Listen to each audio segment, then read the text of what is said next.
Si Angelo ay 21 anyos, isang masipag at mapagmahal na anak. Siya ang bunso sa 5 magkakapatid at tanging natitirang kasama ng kanilang mga magulang na sina Mang Rudy at Aling Letty. Matanda na ang kanyang mga magulang. Parehong nasa edad 70 at parehong may iniinda ng mga sakit tulad ng pagtanda. Si Mang Rudy ay may rayuma at mahirap ng kumilos, habang si Aling Letty ay madalas na nanghihina at kailangang alalayan sa bawat galaw. Ang kanyang 4 na nakatatandang kapatid ay may kanya-kanya ng pamilya. Isa-isang umalis ang mga ito mula sa kanilang maliit na bahay sa probinsya. Si Kuya Roy, ang panganay, ay nagtatrabaho sa Maynila bilang isang mekaniko. Si Ate Sara, ang pangalawa, ay nakapangasawa ng isang mangingisda sa Karatig Bayan at doon na rin nanirahan. Si Ate Liza at Kuya Jojo, ang kambal, ay parehong lumipat sa ibang bayan para makahanap ng mas magandang oportunidad. Bagamat mahal ni Angelo ang kanyang mga kapatid, hindi niya maitatangging minsan ay nakakaramdam siya ng tampo. Pakiramdam niya, iniwanan na lang nila ang responsibilidad na alagaan ng kanilang mga magulang. Sa kabila nito, hindi pinabayaan ni Angelo ang kanyang mga magulang. Habang nag-aaral siya ng business administration sa isang pampublikong kolehiyo, kinakailangan niyang hatiin ang kanyang oras sa pag-aalaga sa kanila at sa kanyang pag-aaral. Tuwing umaga, bago pumasok sa eskwela, nagluluto siya ng agahan at inihahanda ang mga gamot ng kanyang mga magulang. Pag-uwi naman niya ng hapon, nag-aasikaso siya ng mga gawaing bahay at sinisigurong maayos ang kalagayan ng mga ito. Isang araw, habang nag-aalmusal sila, biglang nagtanong si Mang Rudy. "Nak, hindi ka ba nahihirapan? Pasensya ka na at kami pang inaalala mo sa halip na mag-enjoy ka sa buhay mo." Ngumiti si Angelo at sinabing, "Pa, pamilya ko kayo. Hindi ko kayang pabayaan kayo. Balang araw, kapag may magandang trabaho na ako, gagawin ko ang lahat para mas maging maginhawa ang buhay natin." "Napakabuti mo talagang bata," ani Aling Letty habang pinipigilan ng luha. "Pero sana naman, nak, matutunan mo rin na bigyan ng sarili mo ng panahon. Napapagod ka rin." Hindi lingid kay Angelo ang bigat ng sitwasyon. Madalas niyang iniisip kung paano haharapin ang mga pagsubok. Minsan, pagkatapos ng klase, naglalakad siya pa uwi ng mag-isa. Iniisip kung may panahon pa kaya siyang magbigay ng sarili niyang pangarap. Ang nais niya sanang makapagtapos ng may mataas na grado ay tila nawawalan ng saysay sa harap ng responsibilidad sa pamilya. Ngunit sa kabila ng lahat, nanatili siyang positibo. Kapag nalulungkot, bumabaling siya sa kanyang mga simpleng hilig. Ang pagsusulat sa kanyang lumang journal, ang pakikinig sa radyo ng mga paborito niyang programa, o kaya ang pag-aalaga sa kanilang maliit na taniman sa likod ng bahay. Dito ay nararamdaman na kahit papaano, may mga bagay pa rin nagdadala sa kanya ng kaligayahan. Lingid sa kanyang kaalaman, binabantayan siya ng kanyang kapitbahay na si Mang Berting, isang retiradong guro na madalas nagmamasid sa kanilang mag-anak. Minsan, sinabi nito kay Angelo, "Anak, hindi ko alam kung saan mo kinukuha ang lakas mo. Pero hanga ako sa'yo. Hindi lahat ng kabataan sa ngayon ay handang magsakripisyo tulad mo."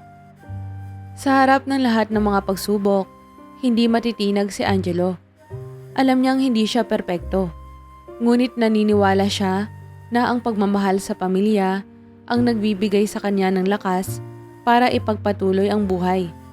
Habang unti-unting dumarami ang mga hamon, mas pinagtitibay nito ang kanyang paninindigan na walang ibang tutulong sa kanilang pamilya kundi siya mismo. Pagsapit ng gabi, pagod na pagod si Angelo matapos ang mahabang araw sa eskwela at mga gawaing bahay. Hindi pa siya nakakain ng hapunan dahil inuna niyang pakainin ang kanyang mga magulang.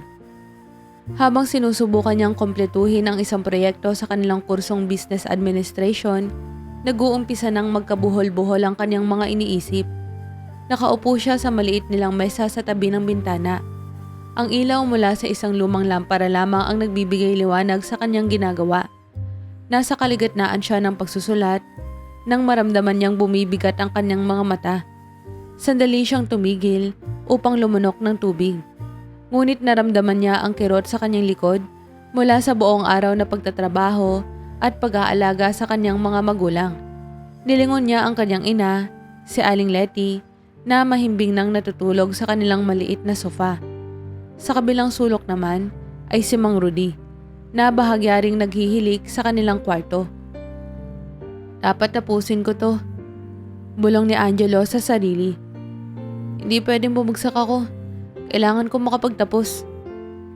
Ngunit kahit gaano siya nagpursige, hindi niya naiwasang makaramdam ng sobrang pagod. Hawak ang ballpen, bumagal ang kanyang pagsusulat, hanggang sa ito ay tumigil. Napalapat ang kanyang ulo sa mesa. At sa isang iglap, tuluyan siyang nakatulog. Bumagsak mula sa kanyang kamay ang ballpen, gumulong ito sa sahig, ngunit hindi na niya ito namalayan. Kinabukasan, nagising si Angelo sa mahinang pagkatok sa bintana. Si Mang Berting, ang kapitbahay nilang dating guro, ay dumaan upang ihatid ang gatas na iniregalo nito para sa kanyang mga magulang. Gising ka pa ba, iho? Napansin kong bukas pa ang ilaw ninyo magdamag. Tanong ng Mang Berting, nakangiti, ngunit halata ang pag-aalala sa kanyang boses. Nagulat si Angelo. Biglang napansin niya ang makapal na pawis sa kanyang noo at ang hindi tapos na papel sa mesa. Tinignan niya ang orasan. Mabuti at maaga pa. Sa halip na magpasalamat sa maagang paggising ng Mang Berting, napabuntong hininga siya. Alam niyang hindi niya nagawang tapusin ang proyekto. Mabilis niyang tiniklop ang papel, niligpit ang mga gamit at pumunta sa kusina upang simulan ang kanyang umaga. Habang naghahanda ng agahan, narinig niya ang pag-ubo ni Aling Letty mula sa sala. Ma, gising na kayo? Kamusta po ang pakiramdam ninyo? Tanong ni Angelo, agad na lumapit upang tulungan ang kanyang ina. Okay lang anak, pero ikaw, parang hindi ka na nagpapahinga. Sagot ni Aling Letty habang pinipilit ngumiti. Mukhang pagod ka na. Hindi makasagot si Angelo. Alam niyang kailangan siyang maging matatag para sa kanila. Ngunit naramdaman niyang unti-unti nang bumibigat ang lahat. Sa oras na iyon, nangako siya sa sarili na gagawin niya ang lahat para makabawi sa kanyang pagkukulang sa paaralan. Ngunit sa kabila ng pangakong iyon, hindi niya maiwasang isipin kung hanggang kailan niya kakayanin ang bigat ng mga responsibilidad na pasan niya sa murang edad. Pagkalipas ng ilang araw, dumating ang petsa ng bayaran para sa mga libro sa kolehiyo. Si Angelo, na halos wala nang natitira mula sa kanyang ipon, ay nagkukumahog na makahanap na paraan para bayaran ang kailangan. Ang huling sweldo niya mula sa part-time na trabaho ay ginamit na niyang pambili ng gamot ni Mang Rudy. At ngayon ay wala nang natira para sa ibang gastusin. Habang naglalakad pa uwi mula sa eskwela, dumaan siya sa isang tindahan upang magtanong ng presyo ng libro. Matapos malaman ang halaga nito, napabuntong hininga siya. Paano ko ito mababayaran?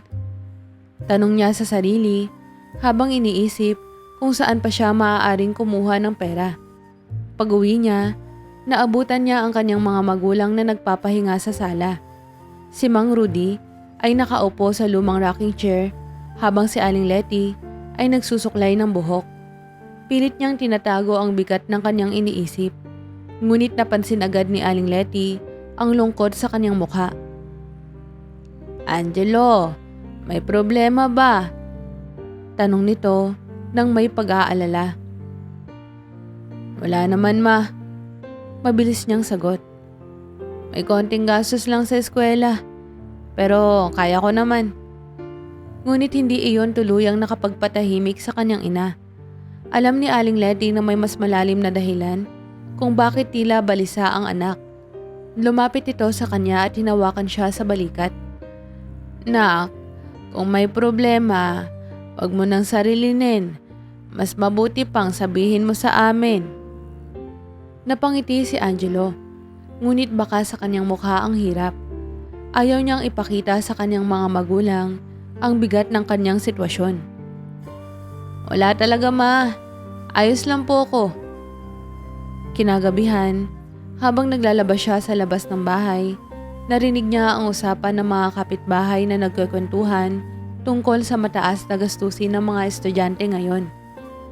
Isa sa kanila ang nagsabi, "Kung mahirap na nga ang buhay, paano pa makakapag-aral yung ibang mga bata? Kulang na kulang talaga." Hindi na iwasang madama ni Angelo ang bigat ng sinabing iyon. Pagkatapos maglaba, umupo siya sa tabi ng kanilang maliit na hardin. Iniisip niya kung anong hakbang ang kanyang gagawin. Naisip niyang humiram ng pera sa mga kapatid, ngunit alam niyang lahat sila ay may sarili na ring mga gastusin sa kani-kanilang pamilya. Kinabukasan, pumunta siya sa library ng eskwela upang magbasa ng libreng kopya ng librong kinakailangan nila. Habang nagbabasa, bigla siyang tinapik ng isa niyang kaklase, si Marco. "Pre, bumili ka na ba ng libro?" Tanong ni Marco habang inilalabas ang sarili nitong kopya mula sa bag. "Hindi pa," sagot ni Angelo, pilit nang umingiti. "Binabasa ko muna dito. Medyo tight ang budget eh." Napansin ni Marco ang pag-aalala sa boses ni Angelo at bigla siyang inalok. "Kung gusto mo, ipairam ko muna to sa'yo kapag hindi ko ginagamit. Sayang naman kung mapag-iwanan ka lang dahil dyan." Nagulat si Angelo sa alok ng kanyang kaibigan. Bagamat mahirap para sa kanya ang tumanggap ng tulong, naramdaman niyang taos-puso ang intensyon ni Marco. "Salamat bro, malaking tulong to." Aniya, bahagyang napangiti. Sa kabila ng pagtulong ng kanyang kaibigan, alam ni Angelo na hindi ito pang matagalan. Sa tuwing babalik siya sa kanilang bahay, lagi niyang iniisip ang gastos para sa susunod na semestre. Habang naglalakad pa uwi, nagdesisyon siya. Kailangan kong umanap ng paraan. Hindi pwedeng huminto ako sa pag-aaral. Ngunit para sa ngayon, sapat nang may isang tao na handang tumulong sa kanya, kahit papaano. Isang maagang umaga, si Angelo ay abala sa paghahanda ng agahan para sa kanyang mga magulang. Maingat niyang niluluto ang simpleng sinangag at pritong itlog habang iniisip ang pagsusulit na gaganapin sa unang klase niya ngayong araw. Mahalaga ang exam na ito para sa kanyang grado. Ngunit alam niyang hindi niya maaaring pabayaan ang kalagayan ng kanyang mga magulang. Habang nag-aayos ng mesa, narinig niya ang mahina at pabulong na tawag ni Aling Letty mula sa kanilang kwarto. "Angelo, anak, masama ang pakiramdam ko." Agad na nagpunta si Angelo sa kanyang ina, na nakahiga pa rin at tila nanghihina. Hinawakan niya ang noo nito at naramdamang medyo mataas ang lagnat. "Ma, mukhang kailangan niyo ng gamot. Hintayin niyo po ako. Bibilisan ko lang." Mabilis na nagbihis si Angelo at tumakbo patungo sa pinakamalapit na botika. Sa kabila ng maagang oras, nagawa niyang makabili ng gamot at bumalik agad sa bahay. Pinainom niya ang kanyang ina ng gamot at sinigurong maayos na nakahiga ito bago siya naghanda para pumasok. Habang papalapit na siya sa eskwela, napansin niyang patakbo na ang mga estudyanteng kaklase niya papasok sa silid-aralan. Biglang nanlamig ang kanyang pakiramdam. Magsisimula na ang pagsusulit. Mabilis siyang tumakbo, umaasang aabutan pa niya ito. Pagdating niya sa pinto ng silid-aralan, saktong isinasara ito ng kanilang mahigpit na propesor. "Late ka, Mr. Angelo," sabi ng guro, sabay kibit balikat. "You know the rules, hindi na kita papapasukin." "Sir, pasensya na po. May emergency lang po sa bahay." "Excuses won't change the rules, Mr. Angelo." Sagot ng propesor, hindi man lang siya binigyan ng pagkakataong magpaliwanag. Napapikit si Angelo sa sobrang bigat na nararamdaman. Alam niyang hindi niya pwedeng ikwento ang sitwasyon ng kanyang pamilya sa lahat ng oras. Napakabigat para sa kanya ang mawala ng pagkakataon sa mahalagang pagsusulit na iyon. Ngunit wala rin siyang magagawa. Habang naglalakad palabas ng gusali, iniisip niyang kailangang kausapin ng propesor upang makahabol sa nasabing pagsusulit. Ngunit sa ngayon, ang bigat ng sitwasyon ay sumasakal sa kanyang damdamin. Nang makauwi siya sa bahay, nakita niya ang kanyang ina na bahagyang bumuti ang kalagayan. "Angelo, anak, bakit nang aga mo?" Tanong ni Aling Letty. Nakaupo na at umiinom ng tubig. "Wala po, ma. Tapos na po agad ang klase." Sagot niya, pilit na itinatago ang lungkot sa kanyang boses. Ayaw niyang alalahanin pa ito ng kanyang mga magulang. Sa gabing iyon, tahimik na nagsusulat si Angelo sa kanyang kwaderno. Isinulat niya ang lahat ng nararamdaman. Ang bigat ng pagiging estudyante at alaga ng kanyang mga magulang. Tila siya lang ang sumasalo ng lahat ng problema. Ngunit sa kabila nito, pinanghawakan niya ang pangarap niyang makapagtapos para sa kanila. Balang araw, magiging maayos din ang lahat para sa kanila. Kakayanin ko. Bulong niya sa sarili. Isang hapon, habang nasa klase si Angelo, patuloy siyang hindi mapakali. Ang kanyang mga mata ay paulit-ulit na dumadapo sa kanyang telepono na nakapatong sa mesa. Naiisip niya kung ano ang ginagawa ng kanyang mga magulang sa bahay.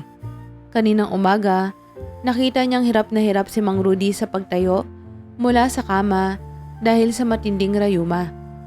Kahit na siniguro niyang maayos ang lahat bago siya umalis, hindi pa rin niya mapigilan ang mag-alala. Habang nagtuturo ang kanilang propesor, biglang tumunog ang telepono ni Angelo. Mabilis niya itong pinatay, ngunit napansin iyon ng guro. "Mr. Angelo, anong ginagawa mo? This is a distraction," sabi ng professor na halatang nairita. "Pasensya na po, sir," sagot ni Angelo habang binababa ang kanyang telepono. Ngunit, bago siya muling makapag-focus, may dumating na mensahe mula sa kanilang kapitbahay ni si Mang Berting. "Angelo, dumaan ako sa inyo kanina. Nakita ko si Mang Rudy sa labas ng bahay. Mukhang hirap siyang kumilos. Balik ka agad kung kaya mo." Nang mabasa ito, biglang bumilis ang tibok ng puso ni Angelo. Hindi niya alam kung paano siya aalis nang hindi napapansin. Pinilit niyang maghintay hanggang matapos ang klase, ngunit hindi na siya mapakali. Sa wakas, nagpasya siya na magpaalam kahit na alam niya na maaaring makaapekto ito sa kanyang attendance. "Sir, pasensya na po pero kailangan ko pong umalis. Emergency po sa bahay eh." Aniya habang nakatingin ng diretso sa propesor. Nakita niya ang inis sa mukha ng guro, ngunit wala siyang magawa. Tumayo si Angelo at dali-daling umalis. Habang naglalakad palabas ng building, narinig pa niya ang bulong-bulungan ng kanyang mga kaklase. "Lagi na lang siyang may emergency," sabi ng isa. "Hirap siguro ng buhay ni Angelo," dagdag pa ng isa. Walang pakialam si Angelo. Ang mahalaga sa kanya ay ang makarating agad sa bahay. Pagdating niya, nakita niya si Mang Rudy na nakaupo sa isang upuan malapit sa bakuran. Mukha itong pagod at nanlalambot. "Pa, anong ginagawa niyo dito? Hindi ba sinabi ko pong magpahinga lang kayo?" Tanong ni Angelo habang tinutulungan itong tumayo. "Pasensya na anak. Sinubukan ko lang kunin ang mga damit na iniwan mo sa sampayan. Napansin kong mukhang uulan." Sagot ni Mang Rudy na halata ang sakit sa boses nito. Hindi alam ni Angelo kung magagalit o maaawa. Alam niyang gusto lang tumulong ng kanyang ama. Ngunit hindi na nito kayang magtrabaho ng tulad ng dati. Dinala niya ito pabalik sa loob ng bahay at siniguro niya na maayos ang kalagayan nito bago siya umupo sa tabi at huminga ng malalim.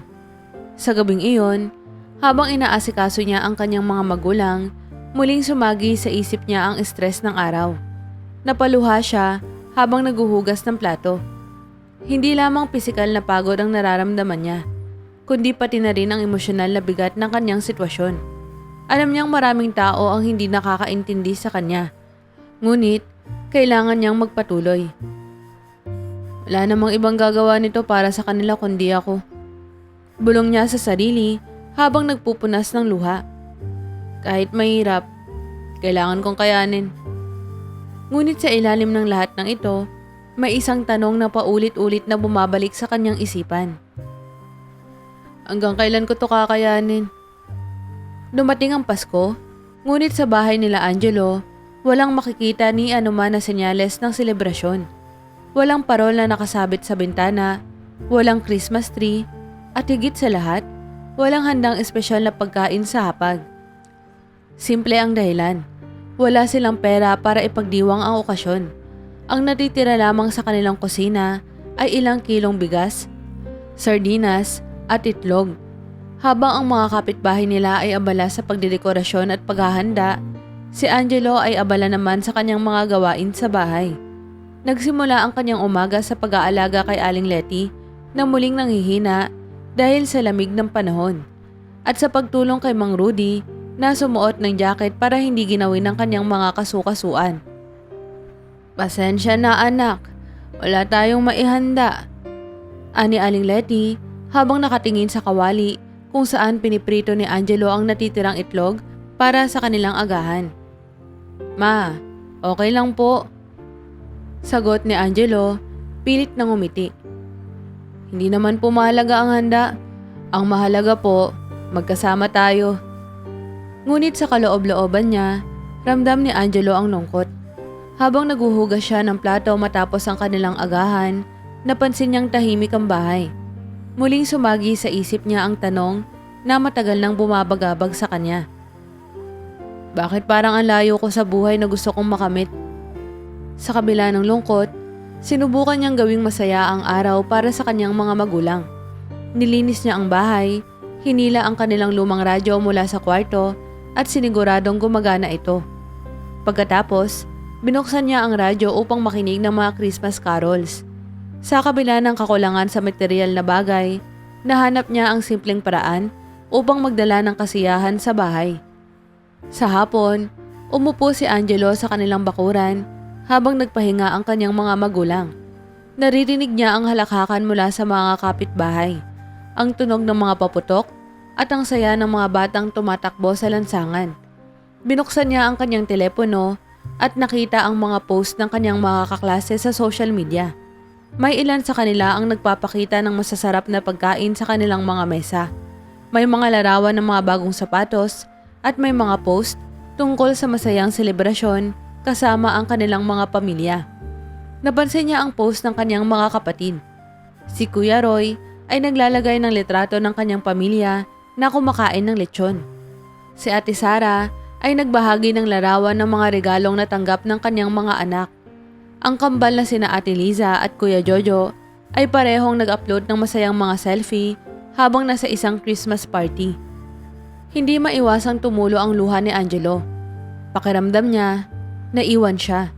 Sa dami ng responsibilidad na pasan niya, tila siya na lang ang hindi nakakaranas ng saya ngayong Pasko. Tahimik siyang umiyak. Pinipilit na wag iparinig sa kanyang mga magulang ang kanyang hinanakit. Kinagabihan, tahimik ang bahay nila. Hindi tulad ng ibang pamilya na nagkakantahan at nag-aabutan ng regalo, si Angelo ay naupo sa tabi ng kanyang mga magulang. Hawak niya ang kamay ni Aling Letty, halatang si Mang Rudy ay nakaidlip sa kanilang sofa. Habang tumutugtog ang radyo ng isang lumang awitin ng Pasko, naramdaman ni Angelo ang bahagyang init mula sa yakap ng kanyang ina. Anak, pasensya ka na. Sana maging masaya rin ang Pasko mo balang araw. Ngumiti si Angelo, kahit mabigat ang puso.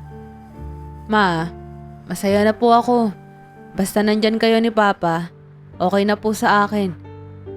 Ngunit sa loob niya, nananalangin siya na sana dumating ang panahon na ang Pasko nila ay hindi na ganito kasimple. Sana, balang araw, magawa niyang ibigay sa kanyang mga magulang ang saya na nararapat sa kanila. Ang selebrasyong punong-puno ng pagmamahalan at ginhawa. Sa kabila ng lungkot, isang bagay ang malinaw sa kanya. Kahit gaano kahirap ang sitwasyon, hinding-hindi niya iiwan ang kanyang pamilya. Isang maulan na hapon, Nagmamadaling umuwi si Angelo mula sa klase. Kaninang umaga pa niya iniisip ang kalagayan ng kanyang ina na nilagnat mula noong nakaraang gabi. Pagbukas niya ng pinto, nakita niyang nakahiga pa rin si Aling Letty sa lumang sofa. Pawis na pawis at hirap na hirap huminga. "Ma, kamusta po kayo? Hindi pa po ba bumababa ang lagnat niyo?" Tanong ni Angelo habang agad na lumapit at hinawakan ang noo nito. Napansin niyang mas mainit pa ito kaysa kaninang umaga. "Anak, pasensya na. Hindi ko na kaya." Mahina nitong sagot.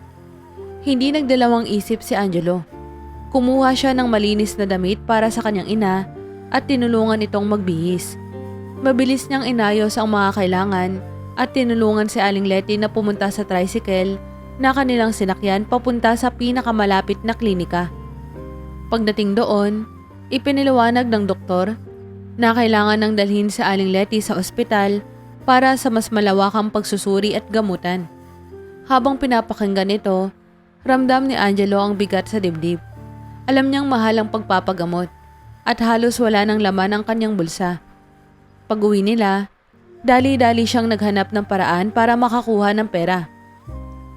Una niyang tinawagan ang kanyang panganay na kapatid na si Kuya Roy. "Kuya, si Mama, kailangan po niyang ma-ospital. Baka po may maitutulong kayo." Aniya, halos nagmamakaawa sa kabilang linya. "Pasensya na, Angelo. May mga bayarin din ako dito. Pero sana magawan mo ng paraan." Sagot ni Roy, halatang ayaw ng pahabain ng usapan. Sumunod niyang tinawagan si Ate Sara, na agad na nagbigay ng dahilan. "Wala akong pera ngayon, Angelo. Pasensya na ha. Busy rin kasi kami dito." Nais niyang tawagan pa ang kambal na sina Liza at Jojo. Ngunit alam niyang parehong magpapalusot ang mga ito. Nanghina si Angelo. Pakiramdam niya, wala siyang matatakbuhan. Kinagabihan, habang nagpapalit siya ng malamig na bimpo sa noo ng kanyang ina, hindi niya napigilan ang pagtulo ng luha. "Pasensya na, Ma. Ginagawa ko po ang lahat." Mahina niyang bulong. Hinawakan ni Aling Letty ang kanyang kamay. "Anak, salamat sa lahat. Naiintindihan ko. Alam kong ginagawa mo ang lahat ng makakaya mo." Ngunit para kay Angelo, hindi yun sapat. Nang gabing iyon, nilibot niya ang kanilang barangay, naghahanap ng kahit sinong maaaring magpautang. May ilang tumulong, ngunit kulang pa rin ito para madala sa ospital si Aling Letty. Kinabukasan, nagdesisyon si Angelo na magbenta ng ilan sa kanilang natitirang ari-arian. Ibinenta niya ang kanilang lumang TV at ilang kagamitan sa bahay. Kahit masakit sa loob, alam niyang wala na siyang ibang magagawa. Sa kabila ng lahat ng kanyang pagsusumikap, hindi niya maiwasang magtanong sa sarili. "Nasaan ang mga kapatid ko? Bakit parang iniwan nila kami?" Sa puntong iyon, napagtanto ni Angelo na sa lahat ng hirap na kanilang dinaranas, siya lamang ang talagang maaasahan ng kanyang ina. Handa siyang magsakripisyo, kahit patila wala nang pakialam ang kanyang mga kapatid. Matapos ang ilang araw ng pagsusumikap na makalikom ng pera, sa wakas ay nadala rin ni Angelo si Aling Letty sa ospital. Sa kabila ng kanyang pagod, nakaramdam siya ng bahagyang ginhawa nang makita niyang natutulungan na ng mga doktor ang kanyang ina. Inilagay si Aling Letty sa isang maliit na kwarto, kung saan kinakailangang bantayan siya ng magdamag. Habang nakaupo sa tabi ng kama ng kanyang ina, muling tinawagan ni Angelo ang kanyang mga kapatid. Umaasa na ngayong nasa ospital na si Aling Letty ay maantig na ang mga ito upang tumulong. Unang sinubukan niya si Ate Sara. "Ate, nasa ospital na po si Mama. Kailangan po natin siyang bantayan dito. Hindi ko kayang gawin to ng mag-isa dahil may klase rin po ako." Pakiusap ni Angelo. "Ay, Angelo, pasensya na. Hindi ko talaga maiwan ng mga bata. Alam mo naman, busy rin kami dito. Subukan mong tawagan si Kuya Roy. Baka matulungan ka niya." Sagot nito nang walang alinlangan. Kaagad na tinawagan ni Angelo si Kuya Roy. Umaasang mas mahabag ito. Ngunit halos pareho rin ang narinig niya. Angelo, gusto ko sanang tumulong pero hindi pwede ngayon eh. Alam mo naman, trabaho ko sa Maynila. Hindi pwedeng basta-basta umabsent. Pasensya ka na ha. Sagot ni Roy bago mabilis na ibinaba ang tawag. Sa kabila ng kanyang lungkot, sinubukan pa rin ni Angelo na kontakin ang kambal na sina Liza at Jojo. Ngunit tulad ng inaasahan, puro palusot at dahilan ang narinig niya mula sa dalawa. Napaupo siya sa plastik na silya sa tabi ng kama ng kanyang ina. Tuluyang nanghina. Sa paligid niya, nakikita niya ang ibang mga pasyente ay may kasamang mga pamilya na nag-aasikaso at nagbabantay. Samantalang siya, nag-iisa. Ginagawa ang lahat para sa kanyang ina. Pakiramdam niya, inabando na siya ng kanyang mga kapatid. Habang nagpapalit ng dextrose ang nurse, muling nagising si Aling Letty. Mahina niyang tinawag si Angelo. Anak, wala bang darating sa mga kapatid mo? Tanong nito, halatang umaasa. Pilit nang umiti si Angelo. Ma, baka busy lang po sila. Ako na po muna ang bahala sa inyo. Huwag mo silang masyadong sisihin, anak. Bulong ni Aling Letty. Ay kanya-kanya na rin silang buhay. Pasensya ka na at ikaw na lang ang naiiwan sa akin. Ma, huwag niyo pong isipin yan. Kahit ako na lang, hindi ko kayo pababayaan. Sa mga sumunod na araw, halos hindi na natulog si Angelo. Siya ang nag-asikaso sa lahat ng kailangan ng kanyang ina. Mula sa pagbili ng gamot, hanggang sa pagsiguro na kakain ito ng maayos. Dumaan ang Pasko sa ospital. At ang tanging kasama ni Angelo ay ang malamig na simoy ng hangin at ang tunog ng mga aparato sa kwarto ng kanyang ina. Minsan, habang nagpapahinga siya sandali sa isang sulok ng kwarto, napadaan ng doktor. Lumapit ito sa kanya at maingat na nagpaalala. Angelo, napansin ko na halos hindi ka na nagpapahinga. Kailangan mo rin ng pahinga para magpatuloy ka sa pag-aalaga sa nanay mo. Ngunit sa kabila ng payo, hindi tumigil si Angelo. Sa kanyang isipan, isang bagay lang ang mahalaga. Ang mabantayan at maalagaan ng kanyang ina hanggang sa huling sandali.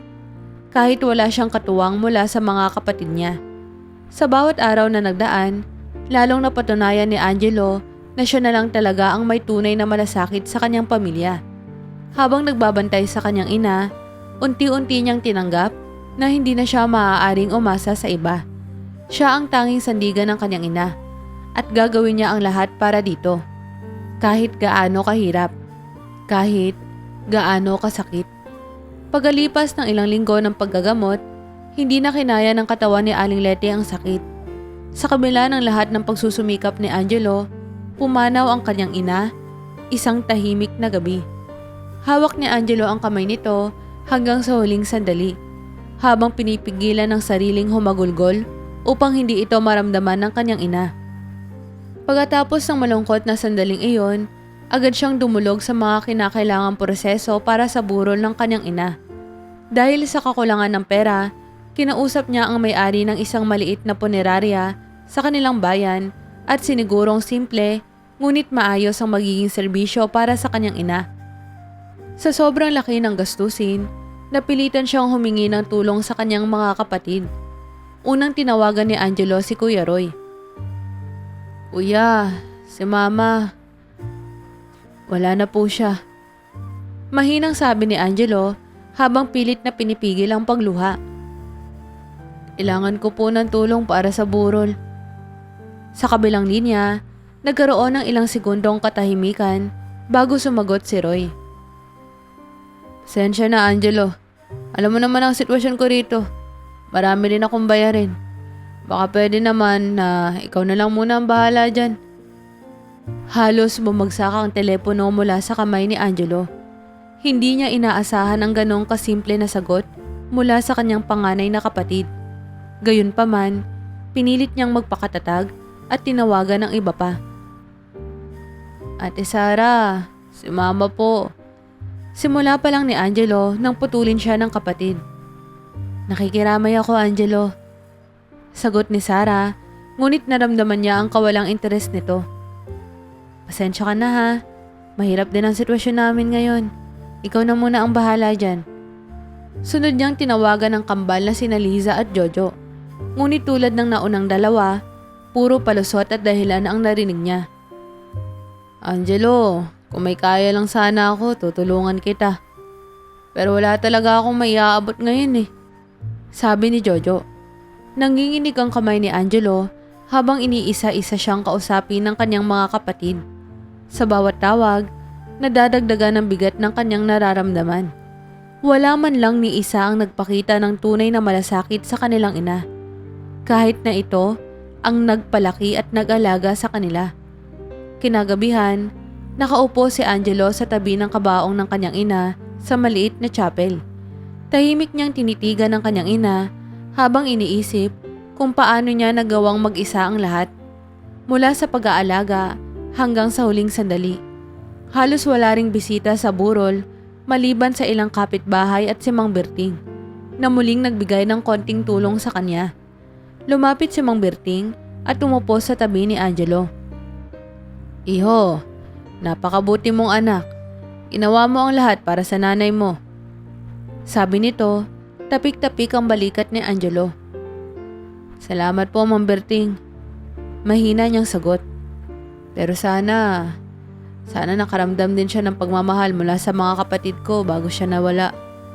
Hindi na iwasan ni Angelo na umiyak ng tahimik.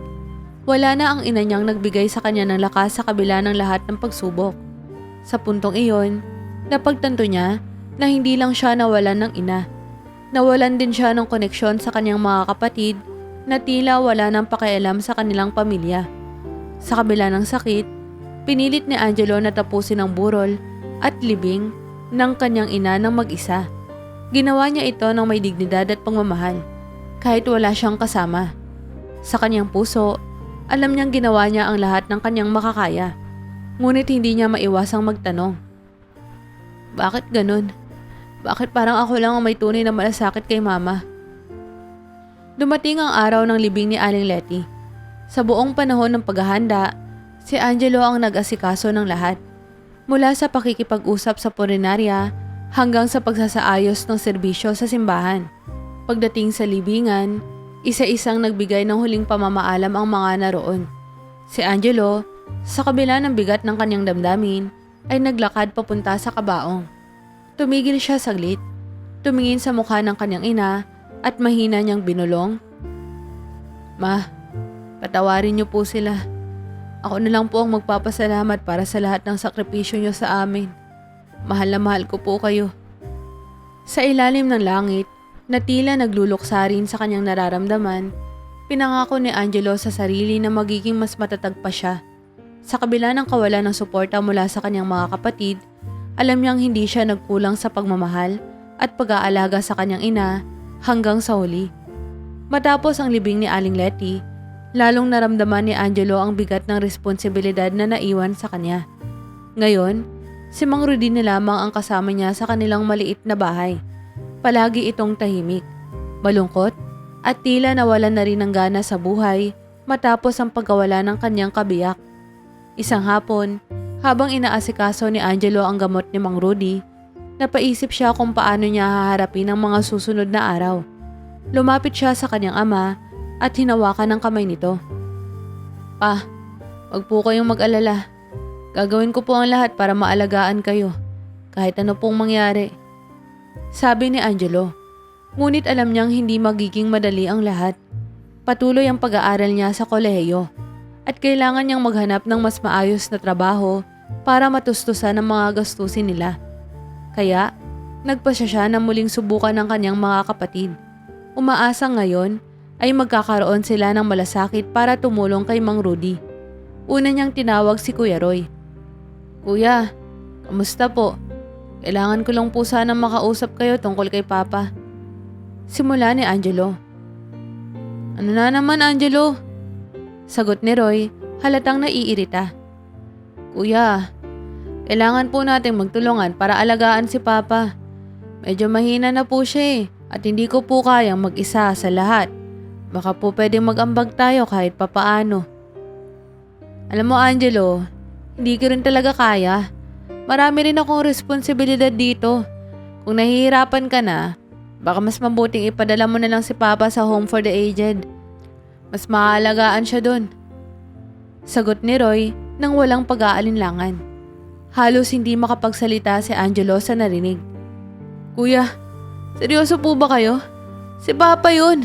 Tatay natin. Pasensya ka na, Angelo. Pero kailangan mong maintindihan na may sarili na akong pamilya. Hindi ko na maasikaso yan. Sagot ni Roy habang ibinaba ang tawag. Hindi nawala ng pag-asa si Angelo at sinubukang tawagan si Sarah. Ngunit halos pareho rin ang sagot nito. Angelo, gusto ko sana pero hindi ko rin kaya. Alam mo naman, may mga anak akong inaalagaan. Ikaw na lang muna ha? Sagot ni Sarah. Tinawagan din niya ang kambal na sina Liza at Jojo. Ngunit pareho rin ang kanilang sagot. Di namin kaya, Angelo. Pasensya na. Pagkatapos ng huling tawag, naupo si Angelo sa gilid ng mesa. Nakatingin sa kanilang lumang dingding na may nakasabit na lumang larawan ng kanilang pamilya. Ang dating masaya na nagkakaisang pamilya ay ngayon ay parang nagkakanya-kanya na lamang. Iniwan siya upang harapin ang lahat ng responsibilidad. Kinagabihan, habang pinapakain niya si Mang Rudy, hindi niya napigilan ang kanyang luha. Pa, pasensya na po kung minsan parang hindi ko na alam ang gagawin ko. Pero wag po kayong mag-alala. Hindi ko po kayo iiwan. Kahit anong mangyari. Sabi ni Angelo habang pinupunasan ang bibig ng kanyang ama. Mahina ngunit malinaw ang sagot ni Mang Rudy. Anak, salamat. Kahit ikaw na lang. Mahalaga, hindi mo kami iniwan ng mama mo. Sa puntong iyon, napagtanto ni Angelo na wala na siyang maaasahan mula sa kanyang mga kapatid. Siya na lamang ang natitirang sandigan ng kanyang ama. Bagamat mabigat ang hamon, pinangako niya sa sarili na gagawin niya ang lahat para maitaguyod ang kanilang pamilya. Kahit na mag-isa niyang pasanin ang lahat.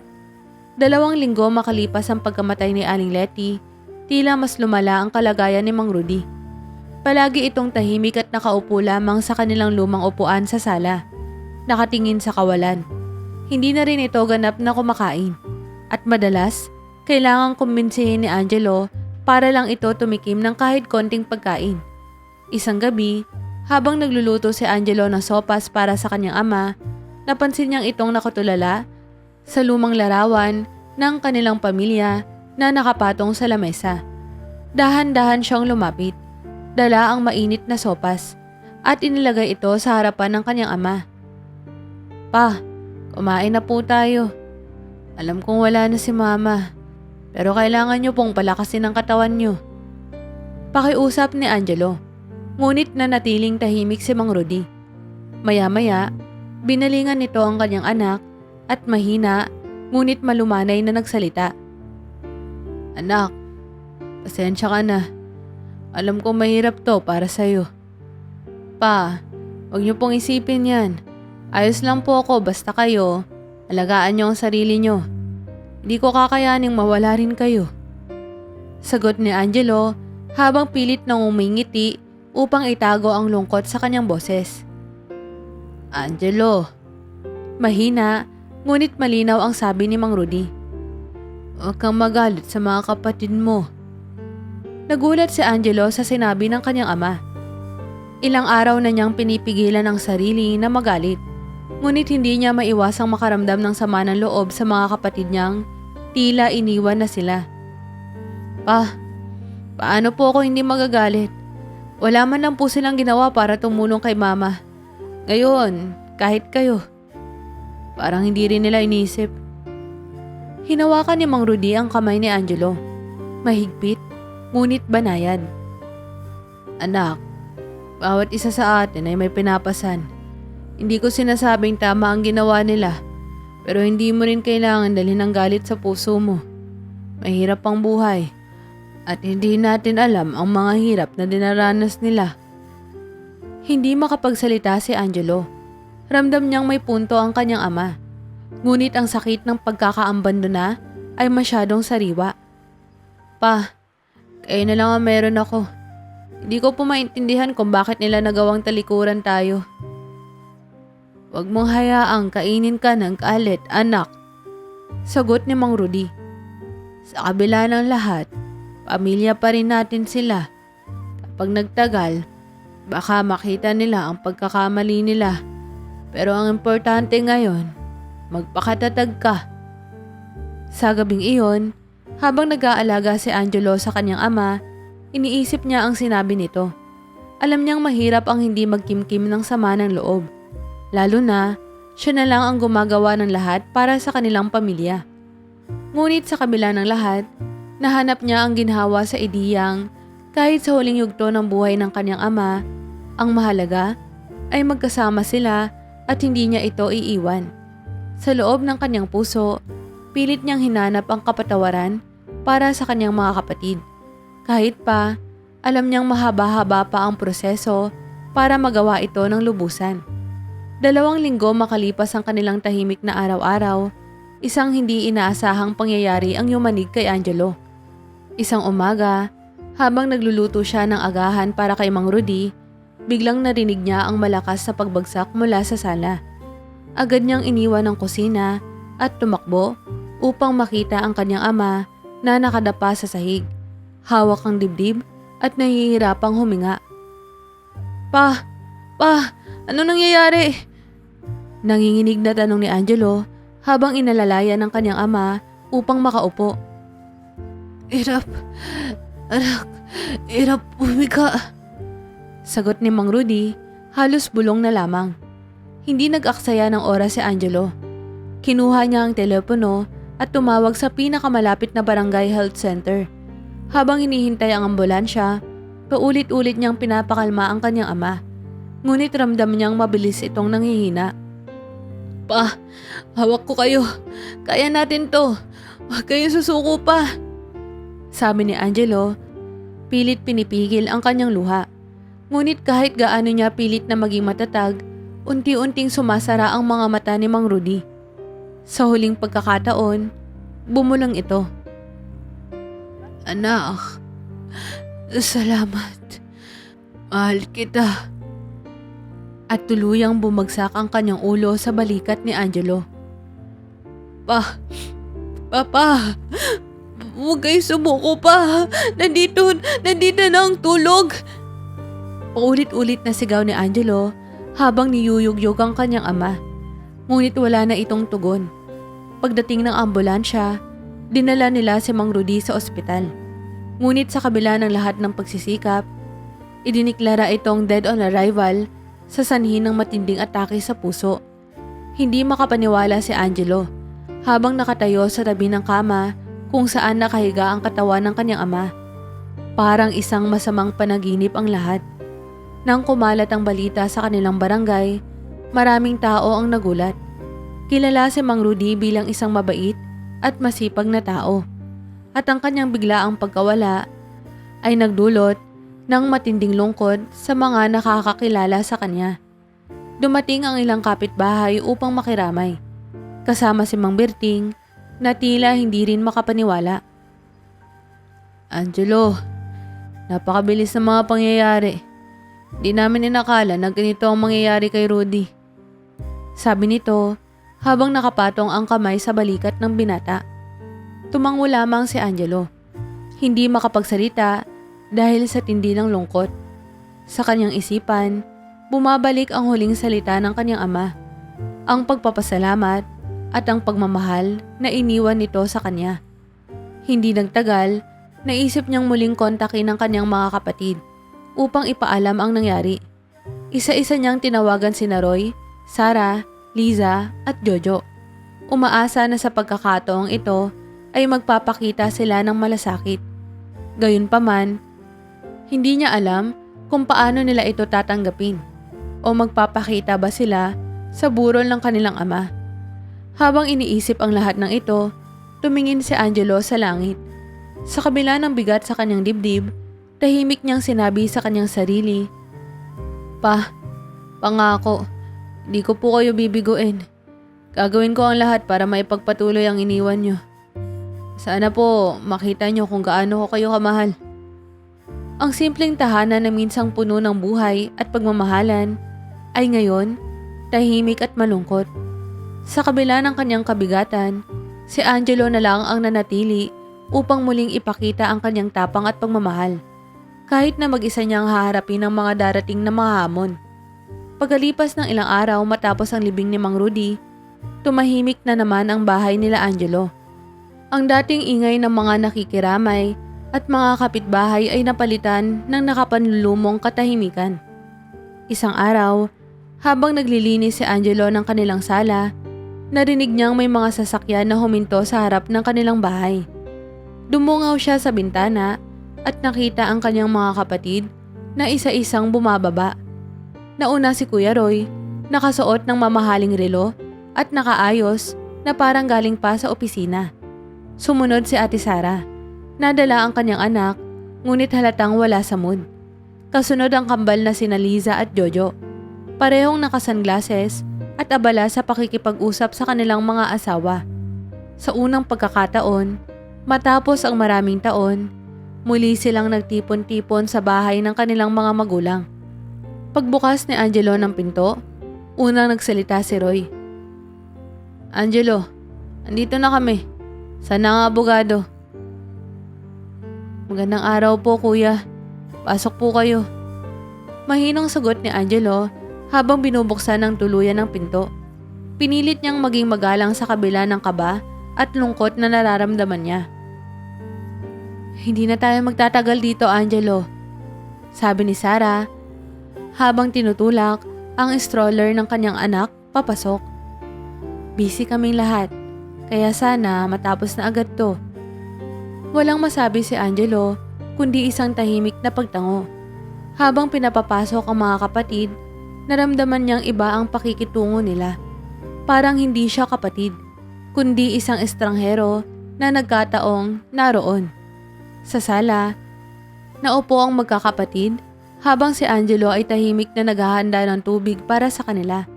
Ngunit imbis na magpasalamat, tila wala silang pakialam sa kanyang kabutihang loob.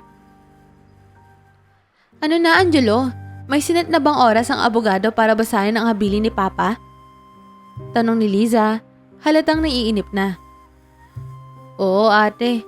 Mamaya pa po darating ang abogado," sagot ni Angelo. "Sandali na lang naman po." Nagkatinginan ng magkakapatid. Halatang may kanya-kanyang iniisip.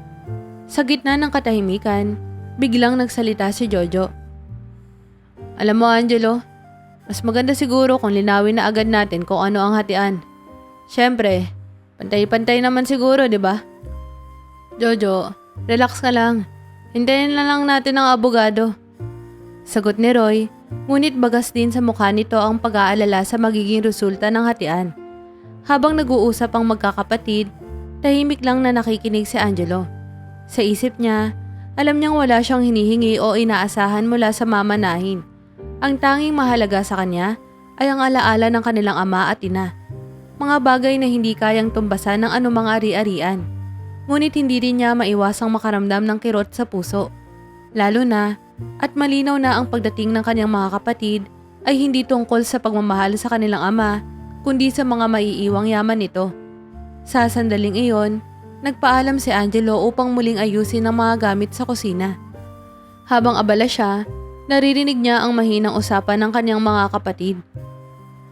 "Baka maliit na lupa lang ang mapunta sa atin," sabi ni Sara.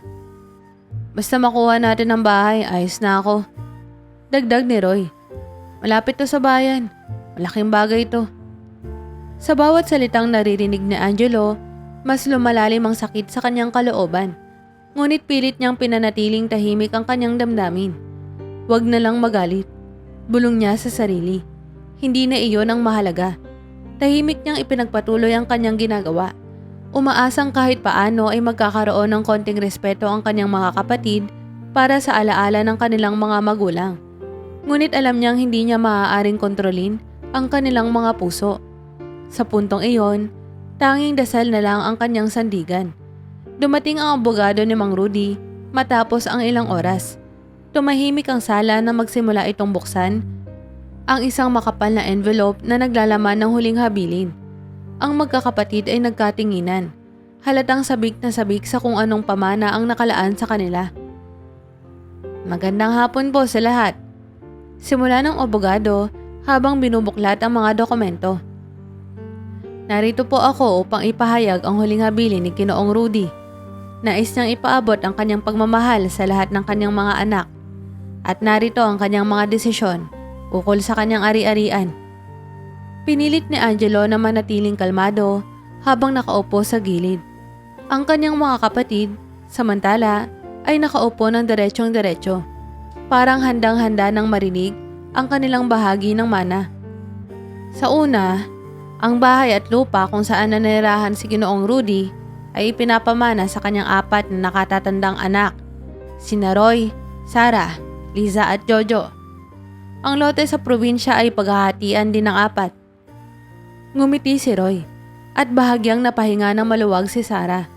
Ang kambal naman ay nagpalitan ng sulyap. Halatang masaya sa narinig. May mga mahalagang alahas si Ginoong Rudy at ang kanyang yumaong asawa, si Aling Letty. Ang mga ito ay itinalaga rin para sa kanilang mga anak na sina Roy, Sarah, Liza at Jojo. Hindi na napigilan ni Lisa ang ngumiti. Sabi ko na nga ba, tayo talaga ang may malaking bahagi. Bulong niya kay Jojo. Habang patuloy na binabasa ng abogado ang iba pang detalye, walang binanggit tungkol kay Angelo. Nagtataka na ang binata, ngunit nanatili siyang tahimik. Sa wakas, sinabi ng abogado ang huling bahagi ng habilin. At sa kanyang bunsong anak na si Angelo, ang tanging pamanang iniwan ni Ginoong Rudy ay ang kanyang paboritong lumang pantalon.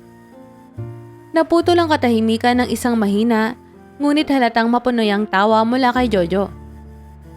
Pantalon? Yan lang ang nakuha niya? Tanong nito, hindi mapigilang tumawa ng malakas. Baka butas-butas pa. Dagdag ni Lisa na napasabay din sa tawanan. Siguro naman Angelo, may sentimental value yan. Sabi ni Roy nang may bahid na panunuya. Pilit nang umiti si Angelo habang tahimik na kinuha ang lumang pantalon mula sa abogado. Hawak niya ito. Iniisip kung bakit ito lamang ang naisip ng kanyang ama na ibigay sa kanya.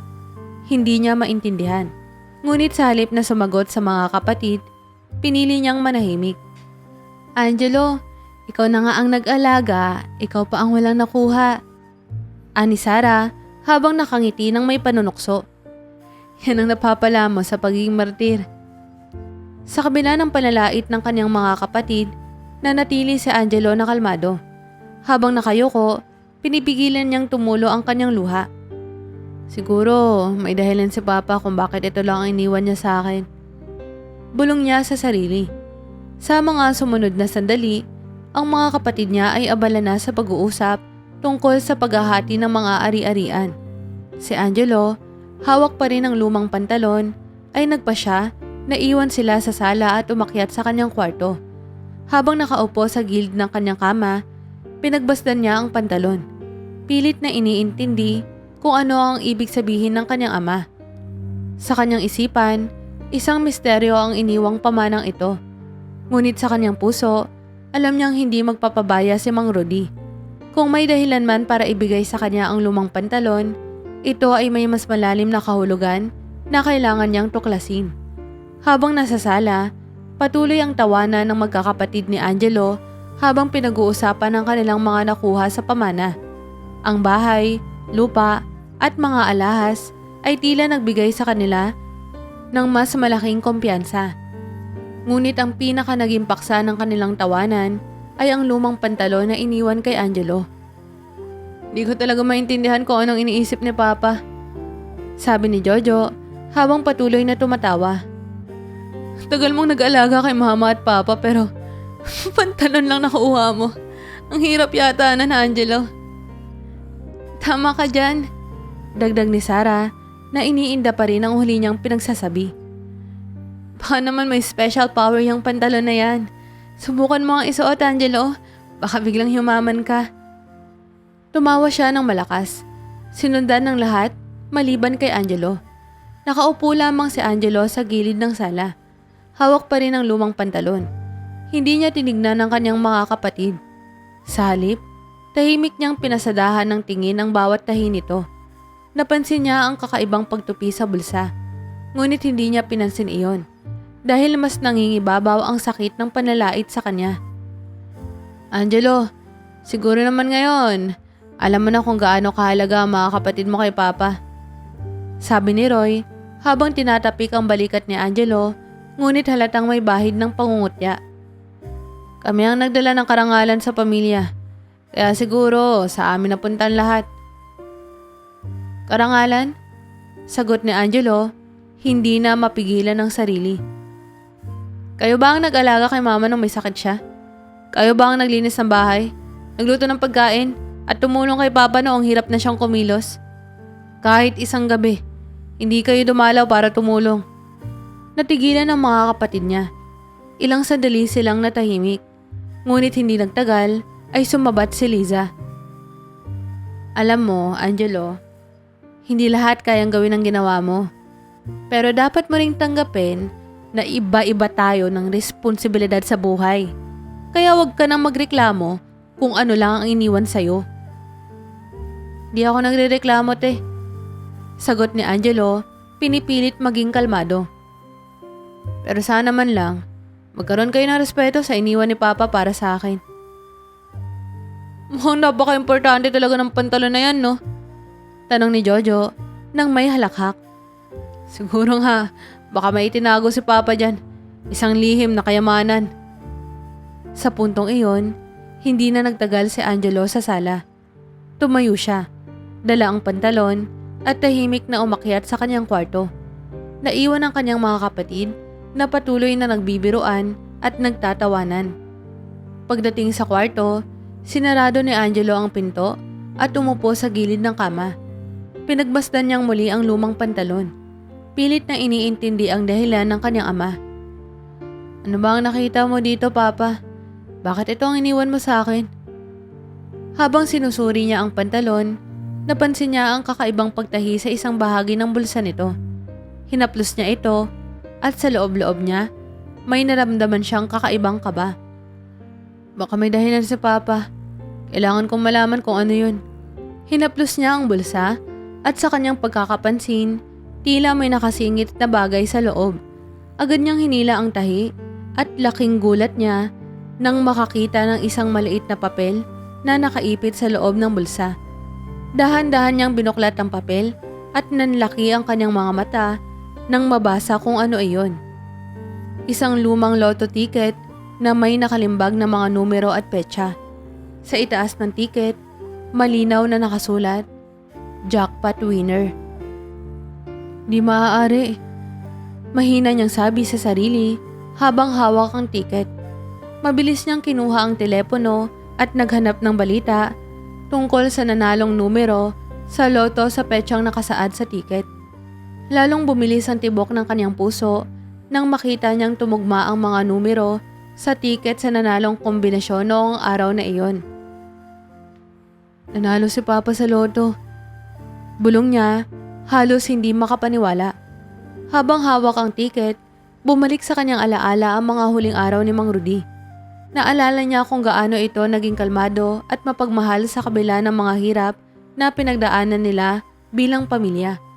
Naalala rin niya ang huling pag-uusap nila, kung saan binalaan siya ng kanyang ama na huwag magkimkim ng galit sa kanyang mga kapatid. Sa puntong iyon, tila nabuo sa isip ni Angelo ang dahilan kung bakit iniwan sa kanya ang pantalon. Ang kanyang ama ay may matibay na tiwala sa kanya. Alam ni Mang Rudy na si Angelo ang may tamang puso at malasakit upang pangalagaan ang kayamanang iyon para sa pamilya. Habang inaalala ang mga huling salita ng kanyang ama, biglang naramdaman ni Angelo na parang may iba pang bagay sa bulsa. Muling hinaplos ni Angelo ang pantalon at may nahulog na isa pang papel. Isang maliit na liham na isinulat sa sulat kamay ni Mang Rudy. Nanginginig niyang binasa ang laman nito. Anak, alam kong napakahirap ng mga pinagdaanan natin, lalo na sa pagkawala ng iyong ina. Isa itong lihim na matagal kong iningatan. Nanalo ako sa loto at nalaman ko lang ilang araw pagtapos mamatay ng iyong mama. Ngunit alam kong hindi ko na magagamit ang perang ito. Pinili kong itago to at ipabaya sa iyo Dahil alam kong ikaw ang may pinakamalinis na puso sa ating pamilya. Gamitin mo ito na maayos, anak. Alam kong marami kang pangarap para sa iyong sarili at para sa pamilya natin. Ayokong gamitin ng mga kapatid mo ang kayamanang ito sa pansariling interes. Sa iyo ko iniwan ang responsibilidad na ito, hindi bilang pabigat, kundi bilang pagkilala sa lahat ng iyong sakripisyo. Mahal na mahal kita, anak. Sana mapatawad mo rin ang mga kapatid mo balang araw. Pagkatapos basahin ang liham, hindi na napigilan ni Angelo ang kanyang luha.